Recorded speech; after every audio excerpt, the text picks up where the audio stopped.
रात के 3:30 बज रहे थे। 5 दोस्तों का एक मैसेजिंग ग्रुप था। उस पे एक टेक्स्ट आके गिरता है। टेक्स्ट रिया की तरफ से होता है। मैसेज होता है, यार अपना प्रतीक तो बड्डा स्टड निकला। इतने में श्रेया का रिप्लाई आता है, क्यों आधी रात को तेरा उस पर दिल विला रहा है क्या? अरे हमें कौन पूछता है, हमने तो सुना कि कोचिंग में घुल खिलाए जा रहे हैं।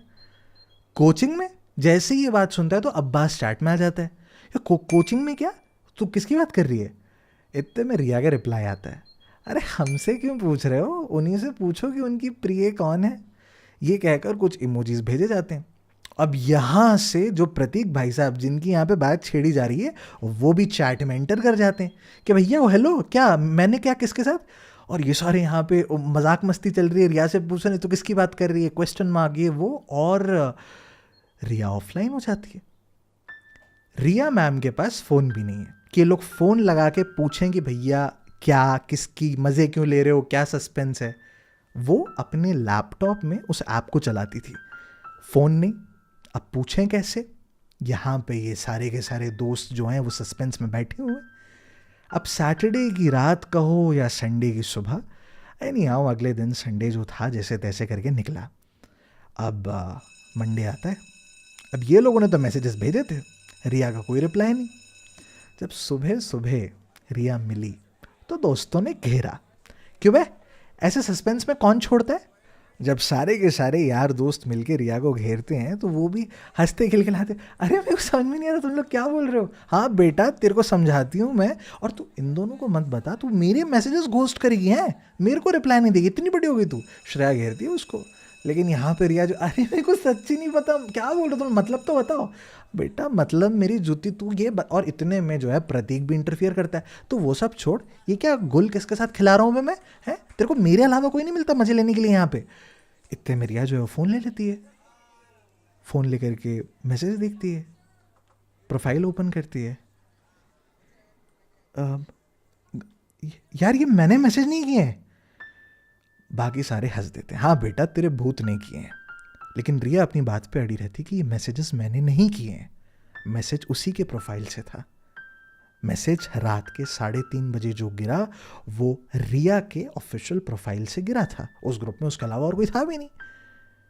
पर वो डिनाई करती है कि मैसेज जो है उसने नहीं भेजे। बाकी सारों में से कोई भी उस बात पे एग्री नहीं करता, क्योंकि रिया का एक कैरेक्टर था, वो मस्ती मजाक करने वाली इंसान थी। टांग खींचना, प्रैंक करना ये उसकी बहुत पुरानी आदत थी। सब जो है हाँ बेटे तू मत बताना करके सब निकलते हैं।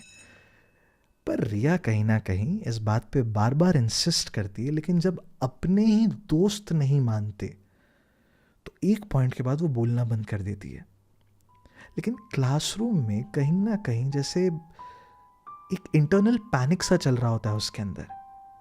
प्रतीक ये ऑब्जर्व करता है, लेकिन ऑब्जर्व करते ही साथ वो जब अब्बास से बात शेयर करता है तो अब्बास जो है वहाँ पे तुरंत बोला, भैया मेरे तू इतना भोला क्यों है, अबे मज़े ले रही है वो तेरे। भाई मेरे कॉलेज में जाने वाला इतना सीधा रहेगा, सरवाइव कैसे करेगा तू। अब प्रतीक भी जो हंस, मैंने खैर स्कूल से घर, घर में थोड़ा बहुत खाना वाना खाए, कोचिंग के लिए भागते हैं, फिर कोचिंग में बैठ के वो 3.5 घंटे की माता पच्ची चल ही रहा होता है कि इतने में हमारे प्रतीक भाई साहब का बैग वाइब्रेट होना शुरू होता है। वो धीमे से खोल के देखता है तो रिया का फ़ोन आ रहा था। रिया का फ़ोन यानी उसके घर के लैंडलाइन से फ़ोन। अब काट के लैंडलाइन में क्या मैसेज बैक करेगा कि इन coaching call me back later, कुछ भी नहीं कर सकते। फ़ोन काट देता है। कुछ टाइम बाद फ़ोन वाइब्रेट हो रहा है, फिर बज रहा है, फिर बज रहा है। वो नोट्स वोट्स ले रहा है, देख रहा है हम फ़ोन कर रही होगी, मजाक कर रही होगी। पर उसे पता था कि ये वो टाइम है जब ये लोग कोचिंग जाते थे। लेकिन जब 6-7 बार फ़ोन आ जाते हैं एक के बाद एक के बाद एक, और वो बार बार काट भी रहा होता है, तो फिर वॉशरूम का बहाना करके प्रतीक जो है फ़ोन लेकर बाहर जाता है। फ़ोन उठाता है, अभी मैं कोचिंग में क्या कर रही, तो उतने में वहाँ से एकदम पैनिक सी एक आवाज़ में रिया का रिप्लाई आता है, यार वो सुरभीना घर नहीं पहुंची, उसके पापा मेरा फ़ोन आया था, वो बोल रहे थे कि वो सुबह वो आज एब्सेंट थी ना वो, तो वो घर से बोल के निकली कि वो स्कूल जा रही है, लेकिन फिर वो स्कूल नहीं आई और अभी वो वापस भी गई, तो यहाँ से क्या आवाज़ थोड़ी बहुत नेटवर्क की प्रॉब्लम जा रही थी, ये शांत होने के लिए कहता है कि थोड़ा धीरे बोल, क्या बोल रही है तू। प्रतीक को कुछ समझ में नहीं आ रहा, पर उसके बाद फिर से नीरव उसको समझाती कि यार सुरभि इन दोस्तों में से एक थी, इन 5 दोस्तों में से एक। और ये मैडम जो थी ये आज स्कूल नहीं आई थी।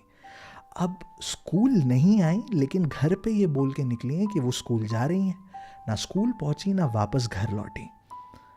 अब इनके पेरेंट्स जो थे वो पैनिक होना शुरू हुए। एनी हाउ ये कहता है कि मैं रुक जा, तेरे को 2 मिनट से कॉल बैक कर रहा हूँ। वो फ़ोन रखता है। प्रतीक जो है वो सुरभि के फ़ोन पे फ़ोन लगाता है, पर स्विच ऑफ। क्या करना है कुछ, तुरंत वो क्लास के अंदर जाता है। अंदर बैठकर अब्बास को तुरंत के तुरंत बताता है कि ऐसा ऐसा हुआ, उसके पेरेंट्स पैनिक हो रहे हैं, रिया का इसलिए फ़ोन आया था। 15-20 मिनट की कुछ क्लास बची हुई होती है, वो क्लास ख़त्म होती है और इतने में ये लोग जो हैं दोनों के दोनों वहाँ से निकल जाते हैं। दोस्त लोग आपस में प्लान करते हैं और सारे के सारे सुरभि के घर पे मिलते हैं। घर पे मिलते हैं तो अंकल आंटी की हालत पूरी तरह से ख़राब। क्या करें, किसको फ़ोन। इन चारों के अलावा इसकी 2 और दोस्त थी, तो उनके घरों में भी फ़ोन लगाया जाता है, लेकिन उनको भी कोई आइडिया नहीं है कि लड़की कहाँ पे है।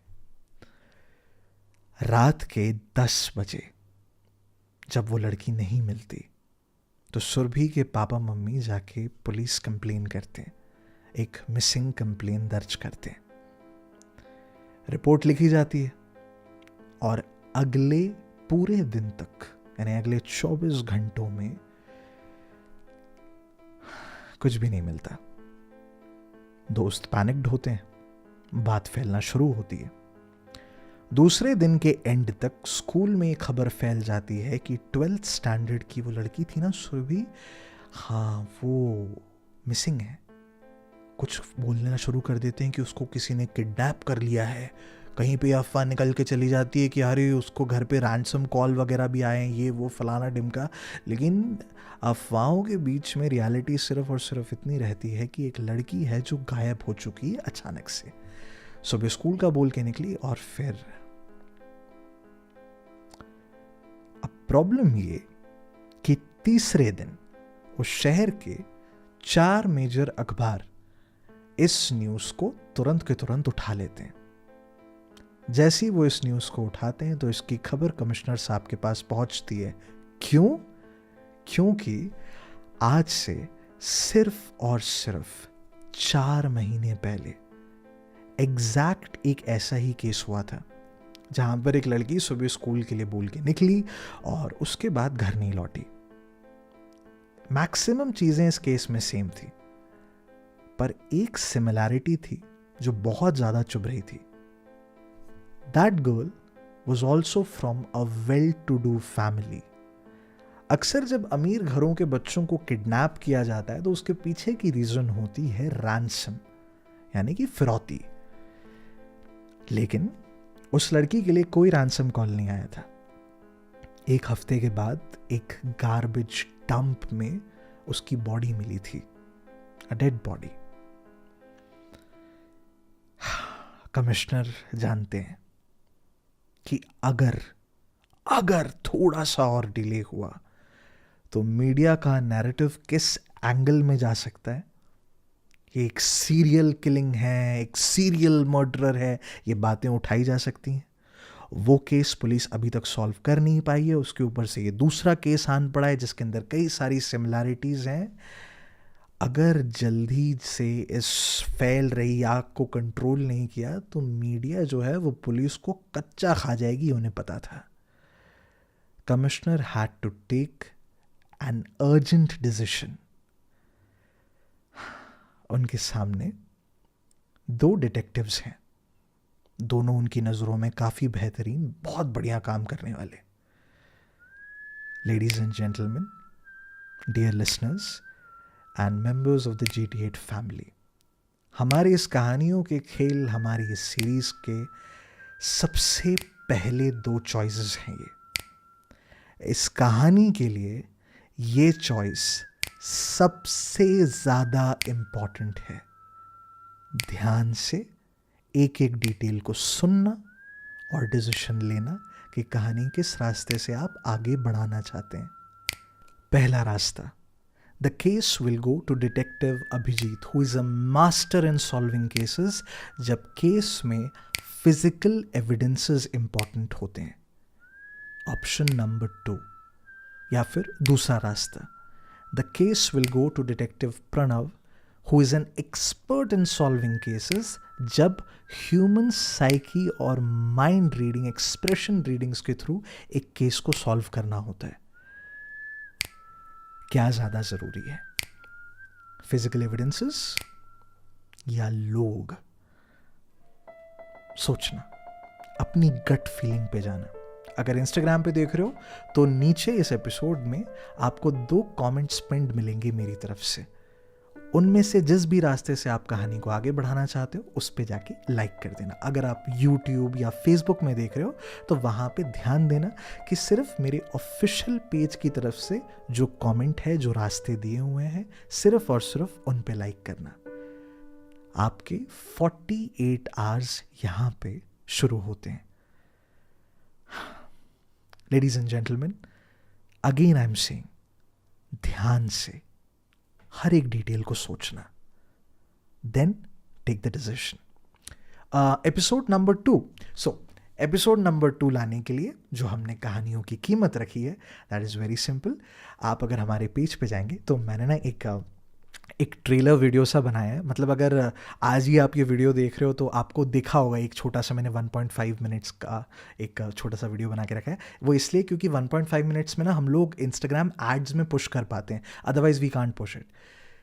जब तक ये कहानी चलेगी हम तब तक उस वीडियो को इंस्टा एड्स पे भी पुश कर रहे हैं, और उसी के साथ देखो, फ्री में सुन सकते हो, कोई लोड नहीं है. पर अगर ऐसा लग रहा है कि मैं जो ये काम कर रहा हूँ this is something that you want to support, दिल से, कोई प्रेशर नहीं है, प्लीज़ इसको अपनी स्टोरी में शेयर कर देना. और अगर करो तो मुझे टैग करना, क्योंकि आप लोगों के जो स्टोरी शेयर्स होते हैं उससे मैं एक छोटा सा कोलाज बनाता हूँ. तो I would really love to have your screen shot in that. And one more thing, the target is 50,000 views on that trailer video. कौन सा वीडियो यहाँ पे मैंने दिया हुआ होगा, सिर्फ और सिर्फ उसी को शेयर करना. इवन आने वाले हर एक एपिसोड में हम जब भी टारगेट रखेंगे, सिर्फ उस एक एपिसोड को हम पुश करेंगे, ताकि हम इंस्टाग्राम को थोड़ा फोर्स करेंगे कि अरे सुनो, देखो कुछ हो रहा है यहाँ पे थोड़ा एल्गोरिदम लगाओ यहाँ पे. But the point is that's the target. ठीक है, अगर वो कंप्लीट हो जाता है तो 48 आवर्स में वोटिंग बंद, और उसके 48 आवर्स में कहानी हाजिर. ठीक है, फेयर इनफ, कोई दिक्कत तो नहीं. बाकी आराम से सोचना, ध्यान से सोचना, मुझे बताना कि फिर क्या हुआ.